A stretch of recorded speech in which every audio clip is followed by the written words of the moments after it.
বাক্সা জেলা বিটিসি সৰকাৰ তথা বিপিএফ দলেৰ কেন্দ্ৰীয় কৰ্ণধাৰ সমিতিৰ সভা বিটিসি প্ৰধান হাগ্ৰামা মহিলাৰ উপস্থিতিত কেতবোৰ অতি গোপনীয় আৰ গুৰুত্বপূৰ্ণ সিদ্ধান্ত গ্ৰহণ বানপীড়িতৰ সাহায্যের বাবে রাজ্য সরকার 50 লাখ টাকার প্রদানের সিদ্ধান্ত গ্রহণ পশ্চিম অসম তথা বিটিএডি এলাকাধীন সরকারের লগতে শাসনাধীষ্ঠ বিপিএফ দলের কেন্দ্রীয় কর্ণধার সমিতির এক সভা বাক্সা জেলার সাংস্কৃতিক প্রকল্পের প্রেক্ষাগৃহত অনুষ্ঠিত হয় আর বিপিএফ দলের কেন্দ্রীয় সভাপতি তথা বিটিসি প্রধান হাগ্রামা মহিলার সঞ্চালনত অনুষ্ঠিত উক্ত সভাত কেন্দ্রীয় কর্ণধার সমিতির সম্পাদকে উদ্দেশ্য ব্যাখ্যা করে সভায় অতি গুরুত্বপূর্ণ কেতবোৰ বিষয়েৰ উপৰ খৰচি মাৰি আলোচনা কৰে কেইবাটাও সিদ্ধান্ত গ্ৰহণ কৰে বলে জানিব পৰা গৈছে। ইয়াৰ উপৰি সাম্প্ৰতিক উজনি অসমৰ প্ৰলয়ংকাৰী বানপানীত ক্ষতিগ্ৰস্ত বানপীড়িত সকলৰ সাহায্যৰ বাবে বিটিসি চৰকাৰৰ পৰা অসম চৰকাৰলৈ 50 লাখ টকাৰ চেক প্ৰদানৰ সিদ্ধান্ত গ্ৰহণ কৰাৰ লগতে কেন্দ্ৰীয় ৰাজ্য চৰকাৰৰ পৰা প্ৰাপ্য ধন আদায় নিবনুৱা নিযুক্তি সংস্থাপন উচ্ছেদৰ ভূমি প্ৰদান পূৰ্বৰ প্ৰমোদ বড়ো চৰকাৰৰ দিনত হোৱা নিযুক্তিৰ বৰ্খাস্তকৰণ আদি অতি গুৰুত্বপূৰ্ণ সিদ্ধান্তৰ প্ৰস্তাৱ গ্ৰহণ উক্ত সভাত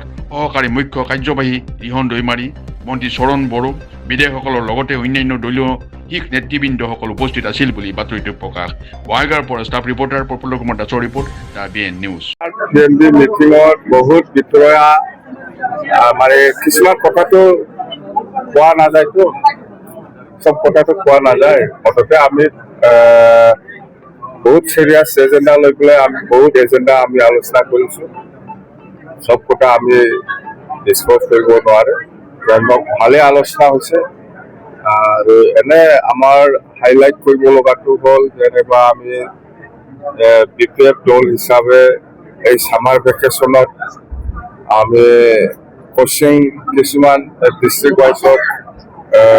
কোচিং কেম্প খুলিছিলো ছাত্ৰ ছাত্ৰীসকলক লৈ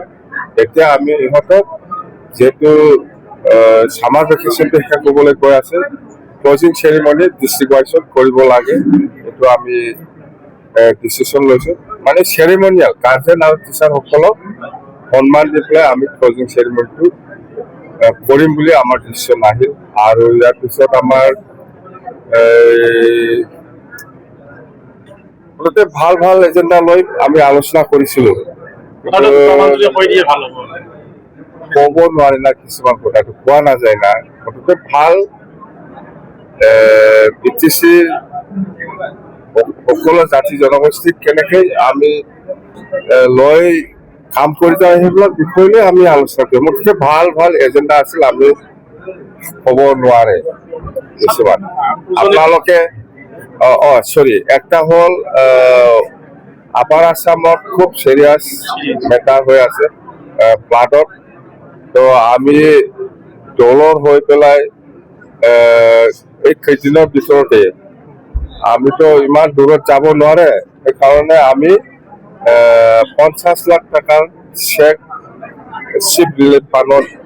দিব লাগে বুলি আমার পিএমপিত আলোচনা হৈছে আমি এইটো দিম 50 লাখ টাকার CM রিলিফ ফান্ডত সেইটো আমি দিম